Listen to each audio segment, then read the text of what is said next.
નમસ્કાર મિત્રો. કહેવાય છે કે દીકરી એટલે વહાલનો દરિયો. જ્યારે ઘરમાં દીકરીનો જન્મ થાય છે ને ત્યારે આખું ઘર ખુશીઓ અને લક્ષ્મીના આગમનથી ભરાઈ જાય છે. પણ સાથે જ દરેક પિતાના મનમાં એક મીઠી ચિંતા પણ હોય છે, તેની ભણતર અને તેના લગ્ન માટેના ખર્ચની. આજે મોંઘવારીના જમાનામાં દીકરીનું ભવિષ્ય સુરક્ષિત કરવું એ દરેક માતા પિતાની સૌથી મોટી જવાબદારી છે. શું તમે જાણો છો કે ભારત સરકારની એક સુરક્ષિત યોજનામાં તમે રોજના થોડા રૂપિયા બચાવીને તમારી લાડલી માટે લાખો રૂપિયાનું ભંડોળ ભેગું કરી શકો છો? જી હા મિત્રો, આજે આપણે વાત કરીશું ભારત સરકારની દીકરીઓ માટેની ખાસ યોજના સુકન્યા સમૃદ્ધિ યોજના વિશે.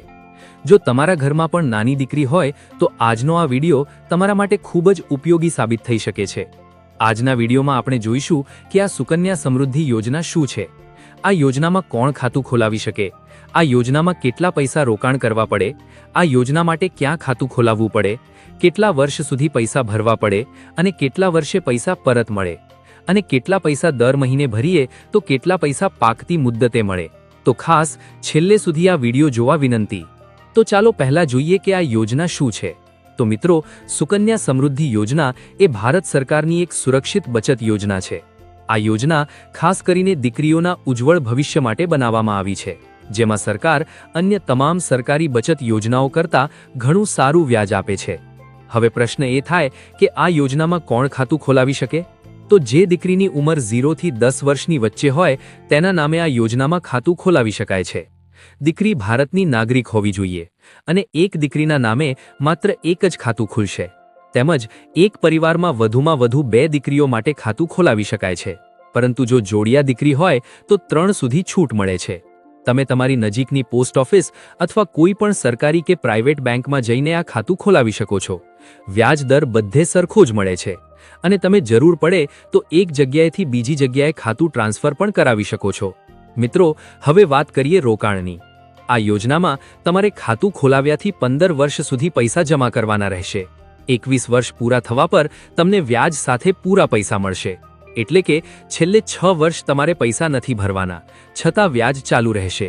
આ યોજનામાં તમે એક વર્ષમાં ઓછામાં ઓછા 250 રૂપિયા અને વધુમાં વધુ 1.5 લાખ રૂપિયા જમા કરાવી શકો છો. આ પૈસા તમે તમારી અનુકૂળતા મુજબ દર મહિને કે પછી વર્ષે એક વખત કે પછી વર્ષમાં ગમે એટલી વખત ભરી શકો છો. પણ એક વર્ષમાં ઓછામાં ઓછા 250 જમા નહીં કરાવો તો ખાતું બંધ થઈ શકે છે અને એક વર્ષમાં તમે 1.5 લાખથી વધુની રકમ જમા નહીં કરાવી શકો. આ યોજનામાં ખાતું ખોલાવવા માટે દીકરીનું જન્મનું પ્રમાણપત્ર તેમજ દીકરીનું આધાર કાર્ડ જો કઢાવેલું હોય તો, અને માતા પિતાનું આધાર કાર્ડ તથા માતા પિતાનું પાન કાર્ડ અને ફોટો, એટલા ડોક્યુમેન્ટ્સની જરૂર પડશે. માતા પિતા ન હોય તેવા કિસ્સામાં પાલક વાલી પણ આ ખાતું ખોલાવી શકે છે. હવે ઘણા લોકોને એ પ્રશ્ન થતો હશે કે આ યોજનામાં પૈસા ક્યારે ઉપાડી શકાય? તો મિત્રો, આ યોજનામાં તમે વચ્ચેથી પૈસા ઉપાડી નહીં શકો, પરંતુ જ્યારે દીકરી 18 વર્ષની થાય ત્યારે ઉચ્ચ શિક્ષણ માટે તમે 50% રકમ ઉપાડી શકો છો. બાકીની પૂરેપૂરી રકમ 21 વર્ષ પૂરા થવા પર જ મળશે.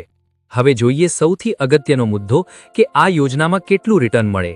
તો મિત્રો, સુકન્યા સમૃદ્ધિ યોજનામાં વ્યાજ દર સરકાર દ્વારા દર 3 મહિને રિવ્યૂ કરવામાં આવે છે. એટલે કે તેમાં થોડો ઘણો ફેરફાર થઈ શકે છે. પરંતુ જો આપણે ઇતિહાસ જોઈએ તો મોટાભાગે આ યોજનાનો વ્યાજ દર 8%ની આસપાસ જ રહેતો હોય છે. એટલે આજે આપણે જે ગણતરી કરીશું તે અંદાજિત 8% વ્યાજ દરને ધ્યાનમાં રાખીને કરીશું. આ યોજનામાં ચક્રવૃદ્ધિ વ્યાજ એટલે કે વ્યાજ ઉપર પણ વ્યાજ મળે છે.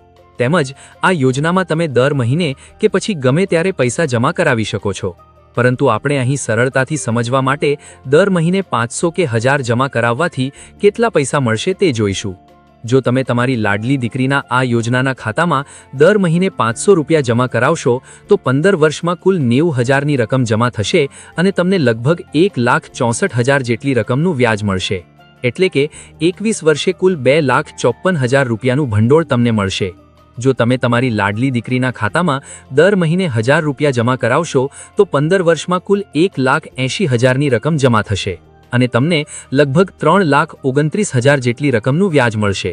એટલે કે 21 વર્ષે કુલ 5,09,000 રૂપિયાનું ભંડોળ તમને મળશે.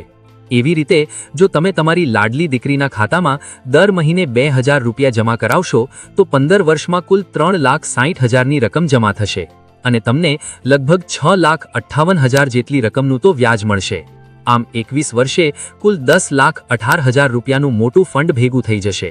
એવી રીતે જો તમે તમારી લાડલી દીકરીના ખાતામાં દર મહિને 5,000 રૂપિયા જમા કરાવશો તો 15 વર્ષમાં કુલ 9 લાખની રકમ જમા થશે, જેની ઉપર તમને લગભગ 16,46,000 જેટલી રકમનું તો વ્યાજ મળશે. આમ 21 વર્ષે કુલ 25,46,000 રૂપિયાનું મોટું ફંડ ભેગું થઈ જશે. મિત્રો, જો તમે દર મહિને 10,000 રૂપિયાની બચત કરો છો તો તમારી મુદ્દલ રકમ 18 લાખ રૂપિયા થાય છે. પણ 21 વર્ષ પછી દીકરીને 50 લાખથી પણ વધારે રકમ મળશે. આમાં સરકાર તરફથી મળતું વ્યાજ જ 32 લાખથી પણ વધુ છે, જે તમારી મુદ્દલ રકમ કરતાં લગભગ બમણું છે. આ છે ચક્રવૃદ્ધિ વ્યાજ, એટલે કે કમ્પાઉન્ડિંગની તાકાત. એવી રીતે જો તમે તમારી લાડલી દીકરીના ખાતામાં દર મહિને 12,500 એટલે કે વર્ષના 1.5 લાખ રૂપિયા જમા કરાવશો તો 15 વર્ષમાં કુલ 22,50,000ની રકમ જમા થશે, જેની ઉપર તમને લગભગ 41,15,000 જેટલી રકમનું તો વ્યાજ મળશે. આમ 21 વર્ષે કુલ 63,65,000 રૂપિયાનું મોટું ભંડોળ તમારી દીકરીના ભવિષ્યને ઉજ્જવળ બનાવવામાં મદદરૂપ થશે. મિત્રો, હવે સૌથી મહત્વની વાત કે ટેક્સમાં આ યોજના કેવી રીતે ફાયદો કરાવશે. જો તમે જૂની પદ્ધતિ મુજબ ટેક્સ ભરો છો તો દર વર્ષે તમે જે પૈસા આ ખાતામાં જમા કરો છો તેના પર તમને ઇન્કમ ટેક્સમાં પૂરેપૂરી છૂટ મળશે. જો તમે નવી પદ્ધતિ પસંદ કરી છે તો તમને દર વર્ષે જમા કરેલી રકમ પર ટેક્સમાં છૂટ નહીં મળે.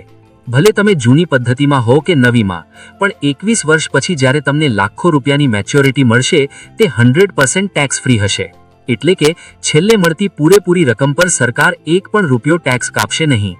ટૂંકમાં કહીએ તો આ યોજનામાં મળતું વ્યાજ અને છેલ્લે મળતી મોટી રકમ બંને પદ્ધતિમાં સંપૂર્ણ સુરક્ષિત અને ટેક્સ ફ્રી છે.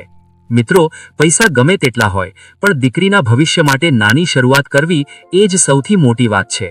આ યોજનામાં રોકાણ કરીને તમે તમારી દીકરીને એક સુરક્ષિત ભવિષ્યની ભેટ આપી શકો છો.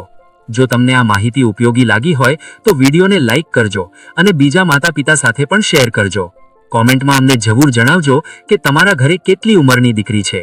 આવી જ વધુ માહિતી માટે વેલ્થોલોજી ચેનલને સબસ્ક્રાઇબ કરવાનું ભૂલતા નહીં. ધન્યવાદ. જય હિન્દ.